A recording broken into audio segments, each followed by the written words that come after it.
अस्सलामुअलैकुम। तो भाई आज जो है अपना chapter number 19 electromagnetic induction second year physics का इसके न्यूमेरिकल्स करेंगे बोर्ड एग्ज़ाम के लिए, जो कि मोस्ट इम्पॉर्टेंट है। देखो, अगर आप ये वीडियोस देख लेते हो ना, तो आपको पूरे चैप्टर के न्यूमेरिकल अलग से सॉल्व करने की ज़रूरत नहीं है। जस्ट मोस्ट इंपॉर्टेंट न्यूमेरिकल मैं इन वीडियोस में करा रहा हूँ, जिनके लगने के चांसेस भी बहुत ज़्यादा है। अगर आप कॉम्प्रिहेंसिव पेपर्स में देखो तो ये मौजूद है, तो इसीलिए इनको ज़रा देख लो, आधा घंटा निकाल कर, 1 घंटा निकाल कर देख लो, साथ साथ सॉल्व कर लो। आपका चैप्टर के न्यूमेरिकल हो जाएंगे, दिमाग जो है वो एक तरफ से क्लियर हो जाएगा कि हाँ मेरे को ये न्यूमेरिकल आता है। सही है। सबसे पहले अनीस हुसैन, उसके बाद एमी इंग्लिश सेंटर। और याद रखना, प्रैक्टिकल सेंटर के मैं अलग से इसलिए नहीं करा रहा क्योंकि वो अनीस हुसैन या एमी इंग्लिश सेंटर में कवर हो रहे हैं, आप चेक कर सकते हो। ठीक है, थोड़ा सा काम आप करो, इसे चेक कर लो। चलो अब स्टार्ट लेते हैं। सबसे पहला न्यूमेरिकल अपना करते हैं। चैप्टर कौन सा है हमारा? Electromagnetic induction. अच्छा, अनीस हुसैन की हेडिंग डाल लेते हैं, अनीस हुसैन। न्यूमेरिकल नंबर हमारा 1 है। अच्छा देखो, चाहे कोई सी भी क्लास में न्यूमेरिकल कर रहे हो, सेम है, गिवन डेटा, ठीक है, और टू फाइंड। आपको तलाश क्या करना है ताकि आपको पता होना तो आसान हो जाए। चलो पढ़ते हैं। मैं डायग्राम भी ड्रॉ करने की कोशिश करूंगा। A coil with 100 turns and an area of 0.02 square metre is placed in a changing magnetic field। देखो भाई, समझ लो यहाँ पर हमें ना कॉइल्स विथ का है, तो समझ लो मैं ये एक सोलिनॉइड ही बना लेता हूँ। ठीक है, इस पे 200 टर्न्स दे देता हूँ। अब इतने तो यहाँ शो नहीं होंगे। देखो ये 200 टर्न्स दे दिए मैंने, ठीक है, बल्कि 100 टर्न्स हैं। टर्न्स कितने हैं? टर्न्स कितने? 100। सही है। एरिया कितना है इसका? इसका एरिया कितना है? अगर इसका एरिया निकालें तो एरिया जो आ रहा है, टर्न्स कितने आ रहे हैं? पहले टर्न्स लिख लो। टर्न्स आ गए हमारे पास 100, ठीक है, और एरिया आ गया हमारे पास 0.02 स्क्वायर मीटर, यानी मीटर का स्क्वायर। ठीक है, चलो इसको रखा हुआ कहाँ पर है?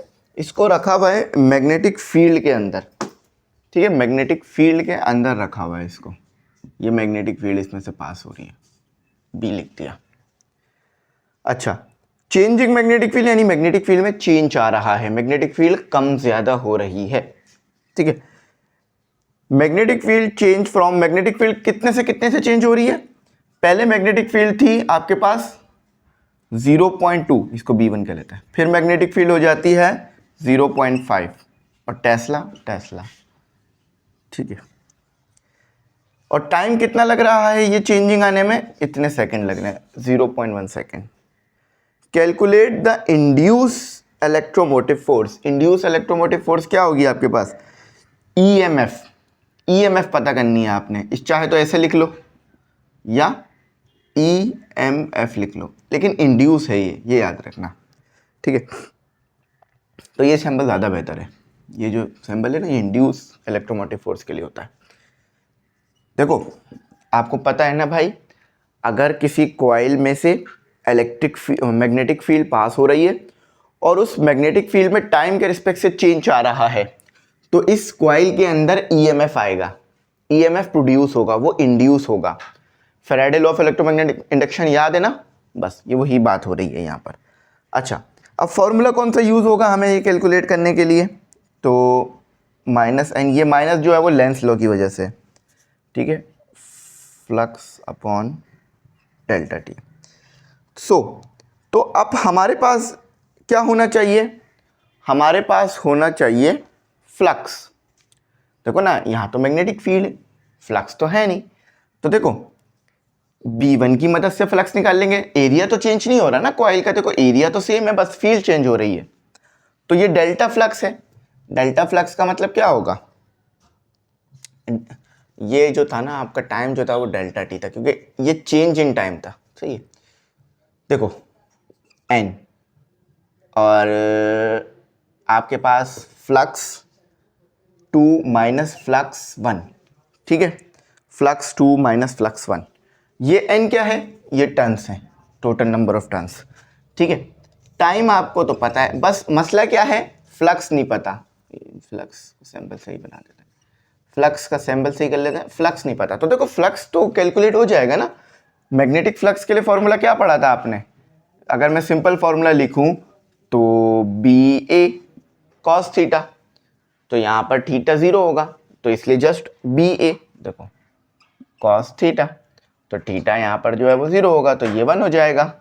अच्छा अब निकाल लेते हैं फ्लक्स 2 निकाल लेते हैं।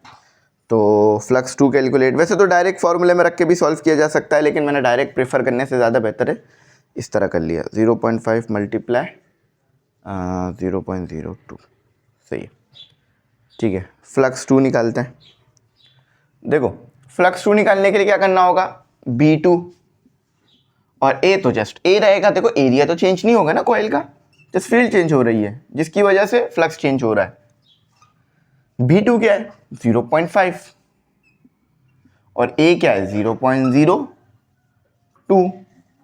तो इनको सॉल्व कर लो आपस में, तो इनको सॉल्व करने पे आएगा 0.01 वेबर, वी आर लिख रहा हूँ बल्कि बी लिख देते हैं, वी बी, ठीक है वेबर। अच्छा ये फ्लक्स 2 हो गया। For flux 1 same kind of formula we use, लेकिन अब B1 हो जाएगा, चाहे तो आप पहले B1 निकाल लो, कोई मसले वाली बात नहीं है, ये कोई इतना हार्ड एंड फास्ट रूल नहीं है। अच्छा अब B1 क्या है 0.2 और 0.02, तो ये आ गया आपके पास फ्लक्स 1। चलो इनको 0.2 मल्टीप्लाई 0.02, तो ये आ रहा है आपके पास 0.005 सॉरी 4, ठीक है। अब फ्लक्स 1 भी आ गया, फ्लक्स 2 भी आ गया, सब कुछ मौजूद है, इस फॉर्मूले में पुट कर लो। तो फॉर इंड्यूस ईएमएफ, तो इंड्यूस ईएमएफ एन क्या है 100 टन्स और फ्लक्स 2 क्या आएगा 0.01 और माइनस 0.04, बल्कि एक और 0 भी आएगा 0.4 डिवाइडेड बाय 0.1 और दिस इज अवर आंसर। चलो बस अब एक साथ रख के कैलकुलेट कर लो, कोई मसले वाली बात नहीं है। 100 multiply 0.01 minus 0.004 divided by 0.1, the answer is 6 volt का आपके पास, माइनस में 6 वोल्ट का आपके पास इंड्यूस ईएमएफ जनरेट हुआ, अगर मैग्नेटिक फील्ड में इतना चेंज देखने को मिला। ज़्यादा मुश्किल नहीं है ना, आसान है ना, ये तो वैसे चेंज होता फ्लक्स में, आपको पता है, ठीक है। तो बस याद रखना है इसको अच्छी तरीके से, वेरीफाई कर लो, बुक से वेरीफाई कर लो, बुक में मौजूद है ये न्यूमेरिकल। शुरू के जो न्यूमेरिकल हैं वो मोस्ट इंपॉर्टेंट होते हैं, उसकी वजह ये है कि शुरू में इंट्रोडक्शन होता है आपके पास, तो उधर से जो चीज़ें आ रही होती हैं वो इंपॉर्टेंट में जाती हैं, ठीक है। कोई आए ना आए वो शुरू में आता है। चलो अब अपना जो है वो न्यूमेरिकल नंबर 2 भी करते हैं।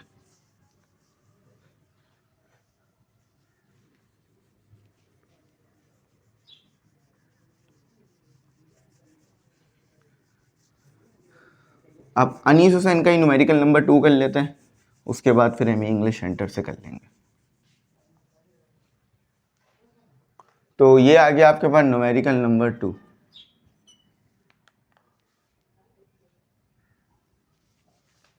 ठीक है देखो, अ कॉइल विद 200 टन्स, पहले 100 टन्स थे अब 200 टन्स हो गए हैं आपके पास। आई थिंक ये सेम ही न्यूमेरिकल है, सेम ही न्यूमेरिकल है, ठीक है। अ कॉइल विद 200 टन्स, ये देखो ये कॉइल हो गया, तो कॉइल को किसी चीज़ पे लिपेटोगे तो ना, 200 टन्स बनाने के लिए मैं इस पर ज़्यादा वो कर रहा हूँ, ठीक है। तो ये 200 टन्स हो गए, टन्स कितने हो गए यानी n 200, सिर्फ टन्स लिख लूँ यहाँ, सिर्फ 200 टन्स लिख लो, एक ही बात है। A coil with 200 tons and area, अब एरिया भी गिवन कर दिया है 0.03, ये एरिया है इसका, तो यहाँ लिख लेते हैं n इक्वल टू 200 टन्स और एरिया इक्वल टू 0.03, और मीटर का स्क्वायर भी तो होगा ना। इन अ यूनिफॉर्म मैग्नेटिक फील्ड अब यूनिफॉर्म है, पहले चेंज आ रही थी अब यूनिफॉर्म है, यानी अब तो चेंज नहीं होना, ठीक है। और कितना है magnetic field 0.4 Tesla. The coil is quickly pulled out of the magnetic field. आपने अब क्या किया, अब कॉइल को बाहर खींच लिया मैग्नेटिक फील्ड से। ये सब करने में कितना टाइम लगा, 0.2 सेकेंड, ज़्यादा टाइम लग रहा है। देखो 0.1 सेकेंड लग रहा था फील्ड चेंज करने में, 0.2 सेकेंड लगा कॉइल। क्योंकि देखो जब आप मैकेनिकल काम करते हो ना कोई, तो वो मैकेनिकल काम इलेक्ट्रिकल काम के मुकाबले में ज़्यादा टाइम लेता है। फॉर एग्जांपल आपको करंट वोल्टेज को एक पॉइंट से दूसरे पॉइंट में भेजना है, तो कितनी तेज़ी में चला जाएगा आप देख भी नहीं सकते। लेकिन इसी तरह आपको पानी भेजना है एक पाइप से दूसरे पाइप में, तो कितना ज़्यादा टाइम लगता है ना।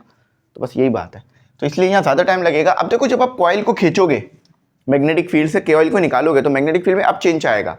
क्यों, देखो इस चीज़ को दिमाग में रखो, मैग्नेटिक फील्ड में किसी भी तरह से चेंज आए, इंड्यूस ईएमएफ पैदा होगा। चाहे मैग्नेटिक फील्ड खुद चेंज हो रही हो, कम ज़्यादा हो रही हो, या आप कॉइल को मूव कर रहे हो। देखो कॉइल को मूव करते हो तो क्या आ जाता है, मोशनल ईएमएफ। जब आप कॉइल को उठाओगे मैग्नेटिक फील्ड से बाहर निकालने के लिए, तो मोशन होगी ना। मोशन होने से क्या होगा, यहाँ पर फील्ड अलग होगी, यहाँ पर अलग, और आप कॉइल को बाहर खींच रहे हो। फॉर एग्जाम्पल समझो एक फील्ड आ रही थी, मुझ में से गुजर रही थी, कुछ भी मसला नहीं था। जैसे ही मैं पीछे की तरफ गया, यानी फील्ड में चेंज आ गया, यहाँ फील्ड कुछ और थी, यहाँ फील्ड कुछ और है। तो इसी तरह फिर इसमें इंड्यूस ईएमएफ हो जाना है। कितने मज़े की बात है ना। तो कैलकुलेट द इंड्यूस ईएमएफ, आपने ये हरकत करी, इंड्यूस ईएमएफ आएगा in the coil and determine the direction of the induce. Direction की क्या ज़रूरत है, डायरेक्शन तो हमें पता है ना, वो उसके रिवर्स ही होगी जो उसको पैदा कर रहा है, ठीक है, काउंटर क्लॉकवाइज होगी। तो बस हम जस्ट इंड्यूस ईएमएफ निकाल लेते हैं, माइनस का साइन हमें बता देगा। सोल्यूशन की हेडिंग देखो, सोल्यूशन की हेडिंग आ गई। इसके बाद आपके पास -n और फ्लक्स, उसके बाद t, ठीक है। तो इसको देखते हैं, इसको कैसे करना है। अच्छा, अब देखो जब आपके पास, आप कॉइल को उठा लोगे मैग्नेटिक फील्ड से बाहर, फॉर एग्जांपल ये कॉइल मैंने मैग्नेटिक फील्ड से बाहर निकाल के यहाँ रख दिया। मैं इसको ज़रा खोल देता हूँ ना ताकि समझ में आ जाए बात। यहाँ भी वही होगा सेम, चेंज इन फ्लक्स, तो यानी फ्लक्स 2 माइनस फ्लक्स 1। अब देखो फ्लक्स 1 तो ठीक है, एक मिनट, फ्लक्स 1 तो ठीक है, वो तो आपके पास इससे आ जाएगा, है ना। जब आप इसको बाहर निकाल लोगे, कॉइल को मैग्नेटिक फील्ड से बाहर खींच लोगे, तो मैग्नेटिक फील्ड क्या हो जाएगी, यानी B2 = 0। यानी सीधी सीधी बात है, फ्लक्स 2 निकालने की ज़रूरत नहीं पड़ेगी, वो हमें वैसे ही समझ में आ जाएगा कि फॉर फ्लक्स, सबसे पहले तो फ्लक्स के लिए काम कर लेते हैं, जो कि आपके पास होगा flux = BA cos theta, theta = 0 रख के करेंगे काम। तो हमारे पास जब हम बाहर निकाल लेंगे मैग्नेटिक फील्ड से, तो मैग्नेटिक फील्ड 0, एरिया कुछ भी हो उसमें हमारा कोई कंसर्न नहीं है, जस्ट 0 हो गया तो सब 0 हो जाना है। तो यानी फ्लक्स 2 तो 0 हो गया। क्यों 0 हो रहा है फ्लक्स 2, जरा बात समझो ना यार। हमने अपनी जो मैग्नेटिक फील्ड के अंदर कॉइल मौजूद थी, जिसमें से मैग्नेटिक फील्ड गुजर रही थी, उसको उठा के कॉइल को बाहर कर दिया मैग्नेटिक फील्ड से, तो अब कोई मैग्नेटिक फील्ड है ही नहीं। जब मैग्नेटिक फील्ड से बाहर ले आए, फॉर एग्जाम्पल आप ऐसे रूम में मौजूद हो जहाँ रेडिएशन है, गर्मी है, आप उससे बाहर चले गए, अब कोई गर्मी है ही नहीं। बात समझ आ गई ना। लेकिन आपके पास फ्लक्स 1 है। क्यों है, क्योंकि पहले कॉइल जो है वो रखा हुआ था फील्ड के अंदर, फ्लक्स 1। तो फ्लक्स 1 = B1A और cos थीटा, यानी वो तो 1 ही होगा ना। अच्छा, तो B क्या दिया हुआ था 0.4 और A क्या दिया हुआ था 0.03। तो फ्लक्स 1 क्या आ गया आपके पास, जस्ट कैलकुलेट। तो 0.4, एक मिनट, 4 × 0.03, तो 0.012, ये आपका फ्लक्स आ गया। वेबर लिख लो या जस्ट वी भी लिख लो, एक ही, डब्ल्यू भी लिख लो, एक ही बात है, ठीक है। आपके पास आ चुका है। अब आपके पास कोई मुश्किल नहीं है, अब आप इंड्यूस ईएमएफ निकाल लो। तो फॉर इंड्यूस ईएमएफ, तो n - n और फ्लक्स 2 माइनस फ्लक्स 1 और t। तो n कितना दिया हुआ था 200, फ्लक्स 2 0 और 0.012 और 0.2, तो ये आ गया आपका फ्लक्स। सब कुछ सही रखा है ना। देखो n 200 दिया हुआ है, बाकी सब सही है, जस्ट कैलकुलेट। देखो माइनस माइनस प्लस हो जाएगा, क्योंकि देखो ना ये तो 0 है ना, तो ये माइनस माइनस प्लस हो जाएगा। तो 200 को जस्ट मल्टीप्लाई कराओ और फिर 0.012 करो, ठीक है, और डिवाइड करो 0.2 को, तो आ रहा है 12 आ रहा है मेरा तो 12 आ रहा है। एक मिनट, मेरा आंसर 12 आ रहा है, जबकि यहाँ पे इन्होंने लिखा हुआ है 1. हाँ, अगर मैं शायद ये 200 हटा दूँ तो शायद आ जाए 12। हाँ, नहीं तो भी नहीं आ रहा, 100 लगाऊँ तो एक मसला आ रहा है। मेरा आ रहा है 12, जबकि ये बोल रहे हैं मेरा आ रहा है 12, तो क्या 12 वोल्ट आ रहा है मेरा। तो क्या 200 तो यहाँ सीधा सीधा लिखा हुआ है ना इन्होंने, देखो डेटा में भी 200 दिया हुआ था। हाँ, डेटा में भी 200 दिया हुआ था, और फ्लक्स 2 भी सही निकाला है। बस इन्होंने ना यहाँ पॉइंट लगा दिया, यहाँ पॉइंट नहीं आ रहा मेरा, 12 वोल्ट आ रहा है मेरा डायरेक्ट। अब ये कह रहे हैं कि आपका आना चाहिए, जबकि वो नहीं बनता हुआ नज़र आ रहा। सही है अपना, ठीक है, आप वेरीफाई कर लेना, ठीक है। एक और ज़ीरो अगर आता ना, मतलब अगर जो ये है 0.0012 आता तो फिर सही था 1.2, लेकिन ये 12 वोल्ट ही बन रहा है, ठीक है। तो चलो ये हो गया। अब एमी इंग्लिश सेंटर से करते हैं, क्योंकि उसके भी आपको पता है ना मोस्ट इम्पॉर्टेंट है। तो चलो देखो, मैं उम्मीद करता हूँ यहाँ तक आपको बात समझ आ रही होगी, कोई इतना मुश्किल इसमें हार्ड एंड फास्ट रूल नहीं लग रहे, जस्ट सिंपल कैलकुलेशन हुई हुई है, जस्ट कैलकुलेशन करनी है आपने और आपका आंसर आपके सामने आ जाएगा। तो चलो फर्दर आगे मूव करते हैं और फर्दर चीज़ों को सॉल्व करते हैं।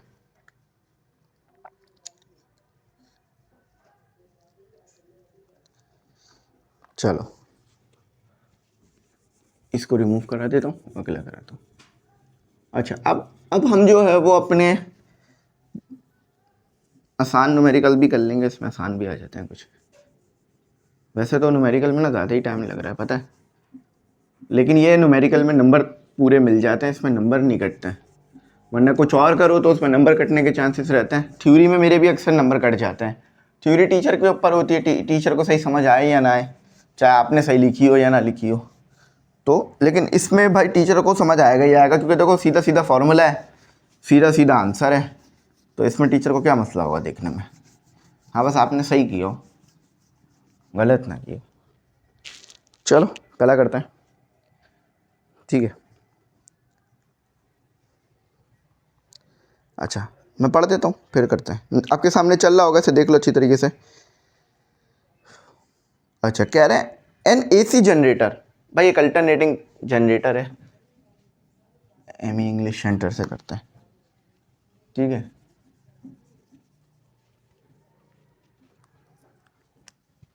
एम ई लिख लो, न्यूमेरिकल नंबर 1।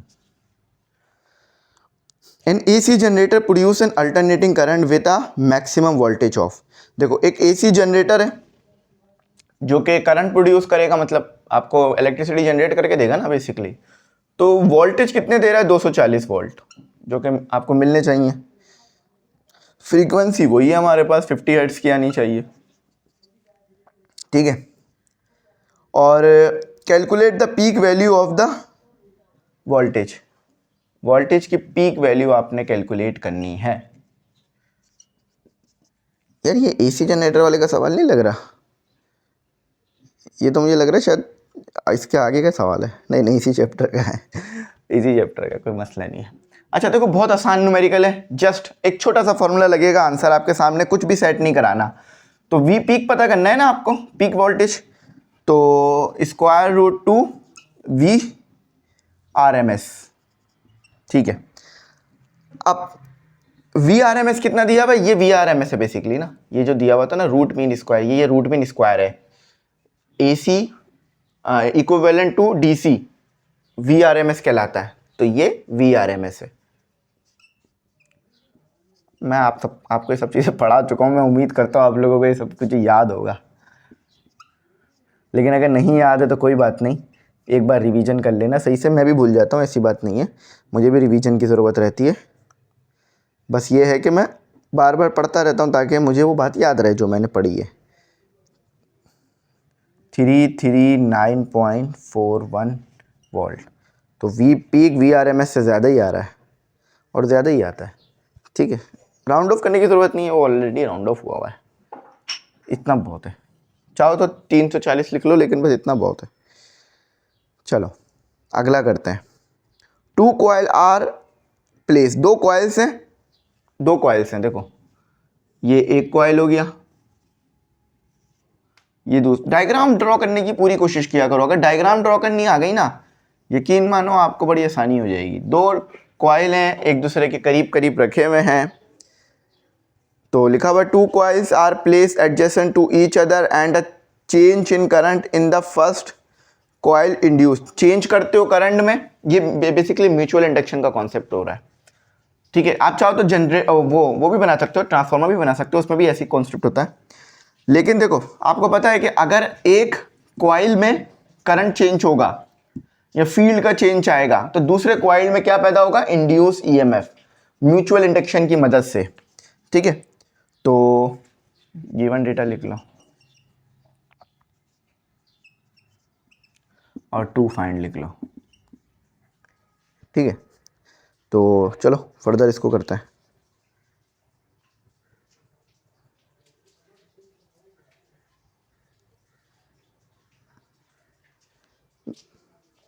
बस 1 मिनट। ठीक है, अच्छा। And a change in current in the first coil, EMF आ गया आपके पास, ये ईएमएफ है, ईएमएफ जो कि आपको दे दिया। ईएमएफ ऐसे लिख लो या ऐसे लिख लो, एक ही बात होती है, लेकिन ज़्यादा बेहतर होता है ये सिंबल बनाया जाए। तो 0.5 ईएमएफ आपके पास जनरेट हुआ चेंज आने से। इफ़ द म्यूचुअल इंडक्टेंस, देखो म्यूचुअल इंडक्टेंस आ गया, तो इसे एम से लिखा जाता है 0.2 Henry. Calculate the rate of change of current in the first coil. आपने पता क्या पता करना है? आपने पता करना है delta I P. First coil कह रहे हैं ना, यानी प्राइमरी कॉइल। ये प्राइमरी कॉइल है, ये सेकेंडरी कॉइल है। इसमें चेंज आया तो इसमें इंड्यूस ईएमएफ पैदा होगा। ठीक है, देखो फिर सुन लो, इसमें अगर करंट में चेंज आएगा तो मैग्नेटिक फील्ड में चेंज आएगा। मैग्नेटिक फील्ड में जब यहाँ चेंज आएगा तो क्या होगा? इसमें इंड्यूस ईएमएफ पैदा हो जाएगा, इधर इंड्यूस ईएमएफ पैदा होगा, जो कि आपको दे दिया है सोल्यूशन। तो फॉर्मूला क्या है म्यूचुअल इंडक्शन का? ई एस सेकेंडरी कॉइल के लिए, M delta I P upon delta T, यही मांगा है ना, delta I P upon delta T. बस जस्ट इसको इधर ले आओ, माइनस भी ले आओ, पुट कर दो value. Delta I P delta T equal to 0.5 divided by 0.2 है, या हाँ 0.2 ही होगा, 0.2 क्या होगा? चलो इसको निकाल लो।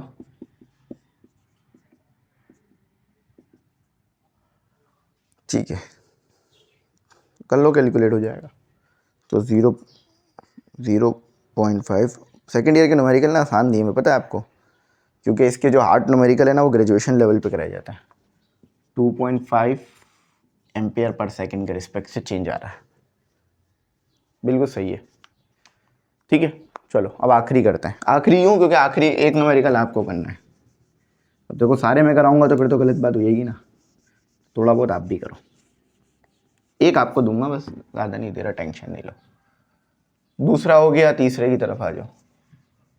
अब तीसरा न्यूमेरिकल बड़ा ना निकल जाए कहीं।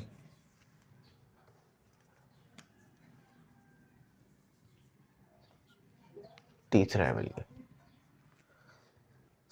देखो क्या कह रहे हैं। 2 कॉइल्स, अगेन वही 2 कॉइल्स का चक्कर आ गया है, लेकिन ये नीचे वाला है। हाँ ये नीचे वाला है।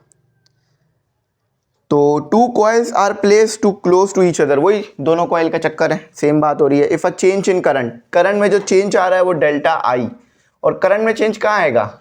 इस वाले कॉइल में आना चाहिए ना करंट में चेंज। तो 3 एम्पियर पर सेकेंड टाइम के रिस्पेक्ट से।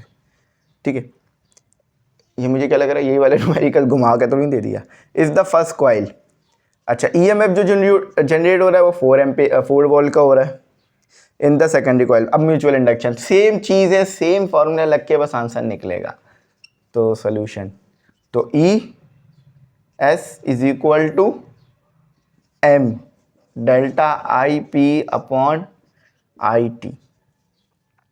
देखो अगर आपने ऐसा किया ना, टी को उधर लेके गए, आई पी को उधर ले गए, तो आप कंफ्यूज हो जाओगे। आप क्या करो, ई एस की वैल्यू क्या दी हुई है 4 माइनस एम, और ये क्या दिया हुआ है पूरा का पूरा फैक्टर 3, तो यहाँ माइनस आएगा, माइनस आएगा, ठीक है, क्योंकि देखो माइनस था ना, ये माइनस कहाँ चला गया, ये हटा दिया गया आपने, ठीक है। तो -4/3 is equal to M, M is equal to 4/3, तो 1.3, 4/3 1.33 हेनरी इसका यूनिट होता है। ये इसका आंसर था। अब देखो है तो आसान, जस्ट ये रेट का आपको समझ में आना चाहिए। माइनस साइन क्यों आ रही है, लेंस लॉ की वजह से, ठीक है। तो यहीं तक रखते हैं, आई होप आपको समझ में आ गई हो, ज़्यादा मुश्किल न्यूमेरिकल नहीं थे। एक अब ये जो चल रहा है ना, ये आपकी प्रैक्टिस का न्यूमेरिकल है, इसको प्रैक्टिस में लेके जाओ। अगर नहीं मिल रहा है इसका आंसर, तो इसका आंसर नोट्स में मौजूद है। इंशाल्लाह अगले साल जब हमारे गेस्ट पेपर बनेंगे ना, तो गेस्ट पेपर के जितने भी क्वेश्चंस होंगे ना, उनके सोल्यूशंस मैं आपको लिख के दूंगा, ताकि आप लोगों को ना मुश्किल ना हो। आप लोगों को इस वक्त बहुत मुश्किल होती है गेस्ट पेपर के सोल्यूशंस निकालने में, जबकि वो इतने मुश्किल नहीं होते हैं। तो अगले साल इंशाल्लाह ये भी मिल जाएगा ग्रुप वगैरह में, तो इसकी टेंशन नहीं लेना। तो उम्मीद करता हूँ यहाँ तक बात समझ आ गई होगी। यहीं तक रखते हैं। Thanks for watching. अल्लाह हाफिज़। कीमती दुआ में ज़रूर याद रखना।